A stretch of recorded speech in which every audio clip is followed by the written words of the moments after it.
One of the things I like to do every Saturday morning, get up bright and early, take Trixie Dixie the Wonder Dog out for a puppuccino and a car ride and go to the farmer's market. With us now, let's bring in Lonni Thomas. She's the market manager for Eastern Market Partnership. Great to have you with us, Lonni. Thanks for having me. How have things been going so far this year? So far, so good, actually. Flower season is winding down, so you better hurry up and come on out and get what you need. I know. So, and I will say with that too, a little secret for people: if you go later in the afternoon, a lot of the farmers will give you a good deal on the flowers because they don't want to take them home with them.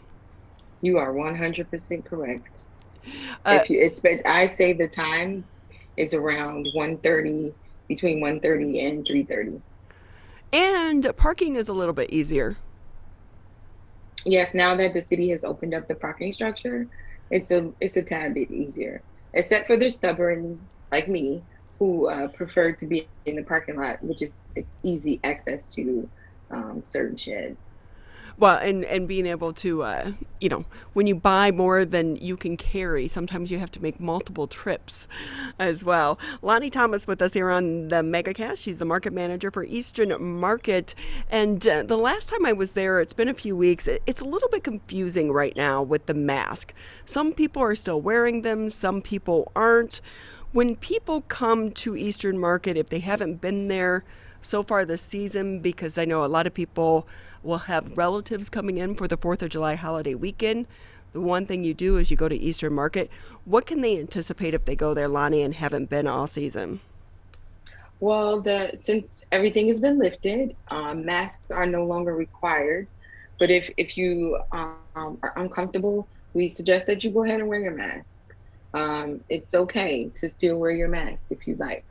But if they come down now, they will expect to see more Michigan grown produce, like strawberries is berry seasons for sure. And then they will also see the tail end of flower season is winding down. So we have been very busy this season. In fact, during the pandemic, starting last year's flower season, our traffic picked up. It is not your normal 10,000 people, but we're definitely close to it.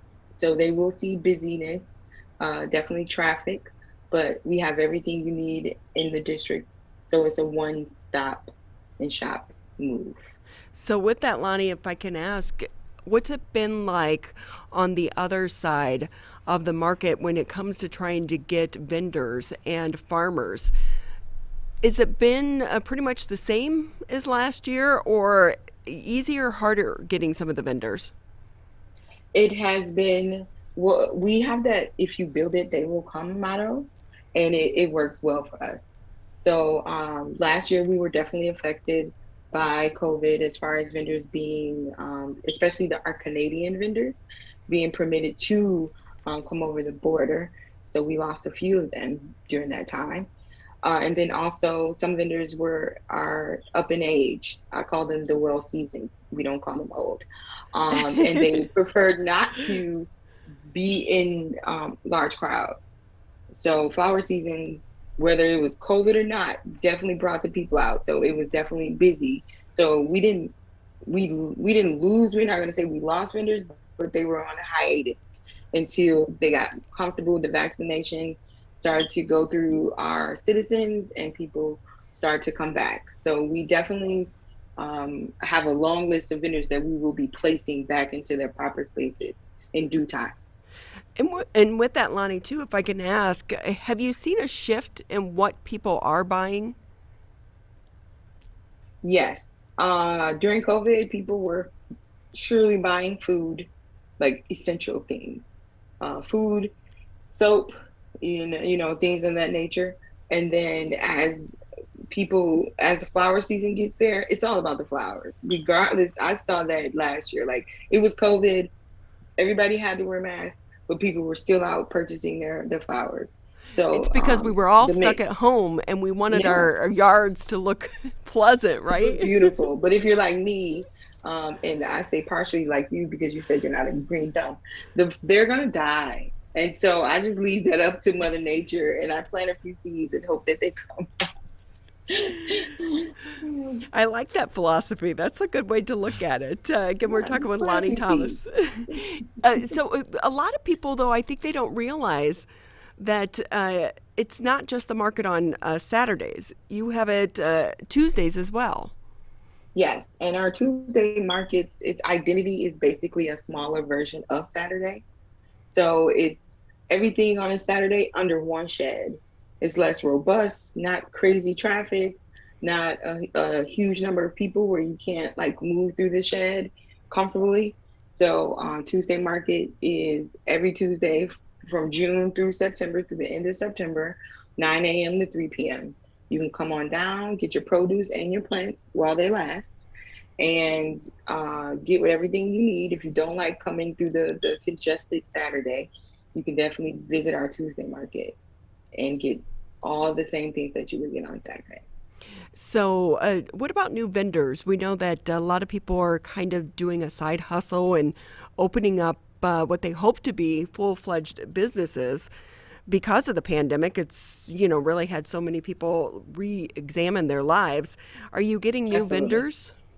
Yeah, so we definitely got some new specialty food vendors. A specialty food vendor is categorized like someone who bake goods, um, canned food, pickled food, and things of that nature. We have a few new ones.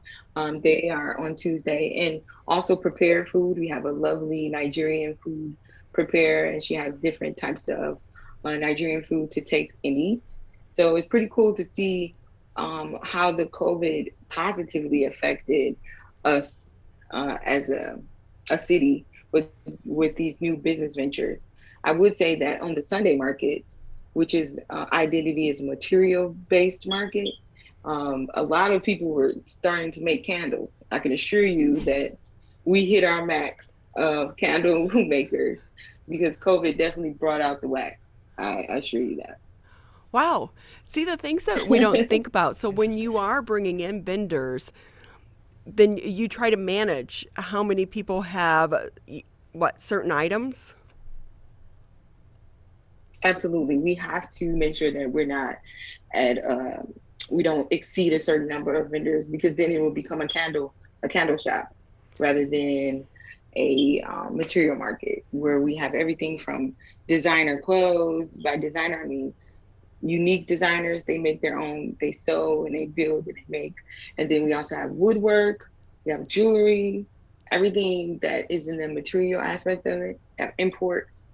So for sure, it's really hard to say no to some people because even if their product is really nice and beautiful, we hit a certain cap and we have to say sorry, maybe next season. But then we do refer them to other markets in our Detroit Community Markets program that we have at Eastern Market as well. Lonni Thomas with us here on the MegaCast. She's the market manager for Eastern Market Partnership. And Lonni, if I can ask you, Eastern Market, I think a lot of people may not realize you're also a nonprofit and you rent out the sheds for so many events. And I've even seen, I believe like weddings and receptions, things of that nature, the food Mhm. truck rallies. How is Mhm. that side of the business going? Right now, those things are sparking. They're starting to spark up and come back. That's where we see some type of normalcy, especially lately. We've had a wedding every Friday last month. So and some Fridays we had two weddings at the same time. So What? our yeah, people want to get married in these sheds. The barn aspect of getting married is phenomenal at this point. But people rent out the sheds because we're a nonprofit and we don't profit from our markets. This is just for the community. Like the Sunday market is a platform that we built for small business owners that don't sell food because everyone knows Eastern Market as a food hub. That's what we're known for. But we created the Sunday market, which is every Sunday from June into the end of September from 10 a.m. until 4 p.m. for people to shop for those unique items that you can't find at a mall or in a store. We bring the boutique in a larger on a larger platform. And with that, Lonnie, can I ask you, have you seen an increase in foot traffic, especially for the Sunday market, because of some of the new restaurants and events going on? not necessarily right there at the shed, but in the other surrounding areas of the market. Yes. So one thing that we try to do with Sunday Market is have an event that will happen along with the Sunday Market. So the event will operate between 10 a.m. until 4 p.m. as well. Like the Book Fest, which is Detroit Festival of Books, that will happen July 18th of this year. It's usually a huge event. So we're hoping that we can get about 5,000 people to come out. Those 5,000 people roam the sheds and purchase from those vendors. So it increases the foot traffic in our market. And that is a great question. No one has ever asked me that before. So we definitely look for those events. Like when there's a Tiger game, some people come out to the market, they park there and they shop and then they go to the game and they go home. So those types of things definitely affect and increase our foot traffic. So, what's coming up this summer? Any big events you have planned? So the Book Fest is one, July 18th. I'm really excited about that because it brings all of my friends, all the geeks and the nerds come out to buy books. I had no idea that we came in such large numbers. And then also, I'm hoping that the Ren Fest, because the Ren Festival usually does their kickoff party the first week of August, the first Sunday of August at the Easter Market. So I'm really hoping that that returns. And also, one of our famous food events, which is called the Burger Battle. It's been postponed, but it will return. So I'm excited that it's just the lift has been lifted. So has some of the stress of making these type of things happen for our Sunday market. Right. And I always like the food truck rallies because food trucks, you can kind of go from one to one to one to one. And if you have a group of, friends, that's a great way to have dinner because there's something for everyone. Absolutely. I'm actually working on a food truck rally for the month of July and August. So I'm going to get some of our favorites like Hero or Villain, Buffy's Mexicasian, some of the New Delhi, which is like a fusion of Indian and American food. And so I'm really excited of getting that out. And when I do, I'll send you the date so you can come. Most definitely. Hey, Lonni, can I ask you, because we know it's been a tough year, a year and a half actually now for so many Mhm. people, but any silver linings for you and your team there at the market that came out of the pandemic? Yes. So with us, we've been able to pivot during COVID and finding different ways to support the community when certain things like our Sunday market was postponed. We were able to do programs such as food box programs, which brings fresh produce into the homes of those in need, including our seniors. At one point, we were delivering thousands of food box to senior homes, so because they couldn't come out the house. So the silver lining for us was that during hard times, we are surely capable of bringing some type of positivity and happiness to our community to which we serve. So as long as you strive forward and keep trucking, we can pave our way through all the madness and maintain that oh so great Easter market status. We need more positive people like you. Yeah, you know what? The funny thing is that I always send a positive quote when I send out my map every week for Sunday market.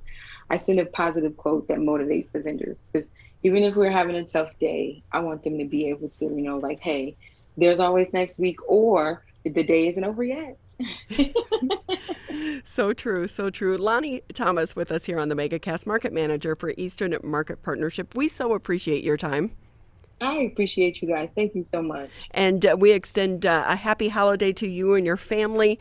I know the 4th of July gets a little bit busy down there at the market, but we're It so does. grateful to have the Eastern Market. You are definitely the fabric of the city of Detroit. So thank you for all that you and your team does as well to maintain the market for all of us to enjoy. Thank you so much. And I would like to say that the 4th of July is a Sunday. We will not be open. Enjoy the day off. Thank you so much.